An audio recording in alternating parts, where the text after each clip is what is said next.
उस आतंकवादी को गोंडा की जनता दौड़ा दौड़ा कैसे मारेगी, जैसे बिहार से मार के भगाया था ना, उसी प्रकार से भगाएंगे। और उसको यहाँ से वोट नहीं मिलेगा, और जो उसको वोट देगा वो खुद आतंकवादी होगा। तो मैं चाहता हूँ कि क्षेत्र की जनता सिर्फ अपने देश की उन्नति के लिए, अपने सर्व समाज को ऊंचाइयों में ले जाने के लिए आदरणीय प्रधानमंत्री नरेंद्र मोदी जी को वोट दें और अपने देश का विकास करें। जैसे जैसे लोकसभा चुनाव की तारीख नज़दीक आ रही है, वैसे ही लोकसभा प्रत्याशी मनोज तिवारी ने चुनाव प्रक्रिया तेज कर दिया है। जगह जगह हो रही मीटिंग, लोकसभा प्रत्याशी क्षेत्र के लोगों से कर रहे वोटों की अपील, माननीय प्रधानमंत्री नरेंद्र मोदी जी की मजबूत बनाने की अपील। इसी कड़ी में भारतीय जनता पार्टी के लोकप्रिय प्रत्याशी मनोज तिवारी जगह जगह पद यात्राएं, जनसभाएं, क्षेत्र की जनता से वोटों की अपील। इसी कड़ी में उत्तर पूर्वी दिल्ली के गोंडा विधानसभा क्षेत्र में भाजपा प्रत्याशी मनोज तिवारी ने एक सामाजिक बैठक को संबोधित किया। क्षेत्र की जनता पार्षद प्रीति नीरज गुप्ता ने प्रत्याशी मनोज तिवारी का फूल माला पहनाकर स्वागत किया। Times of media bureau report, Delhi. देखिए, हमसे ज्यादा लोग इस चुनाव में नरेंद्र मोदी जी को प्रधानमंत्री बनाने के लिए आगे बढ़ रहे हैं। ये चुनाव देश का चुनाव है, प्रधानमंत्री चुनने का चुनाव है। और मैं समझता हूं कि गोंडा में भी आज जो लोगों का भाव था बहुत ही शानदार रहा, और हम इन्हीं लोगों के भरोसे ये चुनाव फिर एक बार हम जीत करके नरेंद्र मोदी जी को 400 कमल में से एक कमल नॉर्थ ईस्ट दिल्ली का देंगे, ऐसा हमें विश्वास हो रहा है। तो कहते हैं जन समर्थन, लोगों ने आया दिखाया कि मनोज तिवारी तुमको चिंता करने की जरूरत नहीं है। और पीछे से आवाज आई है कि ये चुनाव देश को प्यार करने वाले, सबका साथ सबका विकास करने वाले वर्सेज देश के टुकड़े टुकड़े करने वालों की सोच के बीच है। घर घर से आतंकवादी रूपी अफजल निकालने के पीछे है। और ये क्षेत्र पीछे से भी नारा आ रहा था कि हम उनको ठिकाने लगा देंगे, बीजेपी जीतेगी, नरेंद्र मोदी जी के हाथों में यह देश आगे।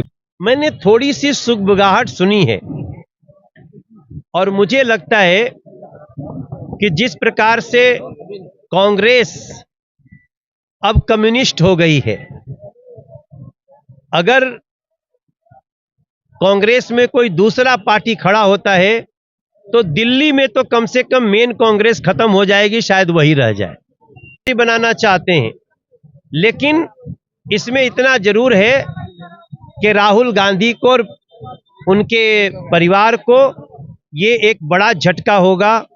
शायद अरविंदर सिंह लवली के इस्तीफा में यही निकल रहा हो। हम तो भैया अपनी जानते हैं, अपनी कहते हैं, और अपनी प्रार्थना से नरेंद्र मोदी जी को चाहते हैं कि वो उनको प्रधानमंत्री बनाएंगे, और साथ साथ मुझे भी लोग जिताएंगे, ऐसा मेरा। मैंने गोंडा में जनसभा रखी गई सर्व समाज की। आज ये बैठक उद्देश्य था कि अपनी भारतीय जनता पार्टी और मोदी जी को जिताना, और बड़ी संख्या के तहत मैं सबको तहे दिल से धन्यवाद करना चाहती हूँ कि आज इस जनसभा को सफल बनाया, और मनोज तिवारी जी को हम ये लेके आए कि उनकी अच्छी बहुमत से इन्हें लेके जिता के लेके आए।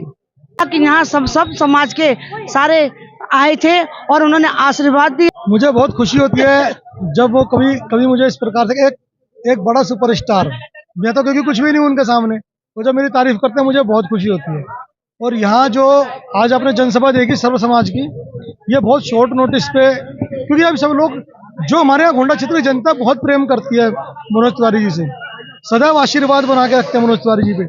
जैसे कि आपने देखा प्रीति जी के चुनाव में भी पूरी जनता का, सभी का पूरा आशीर्वाद रहा है।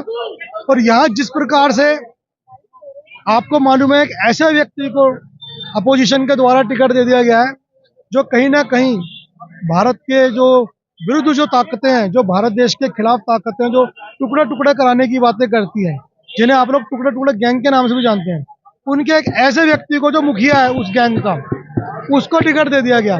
देखिए, हार जीत का यहाँ प्रश्न नहीं है, यहाँ तो यह प्रश्न है कितने लाख वोटों से यहाँ मनोज तिवारी जी की जीत होती है। क्योंकि एक तरफ एक इस प्रकार का विकास पुरुष, जो कि आप देख रहे हैं, ट्रिपल स्टोरी फ्लाईओवर बन रहे हैं, मेट्रो की तेज गति बढ़ा दी गई है, हाईवेज बन रहे हैं, पूरे क्षेत्र में डेवलपमेंट हो रहा है।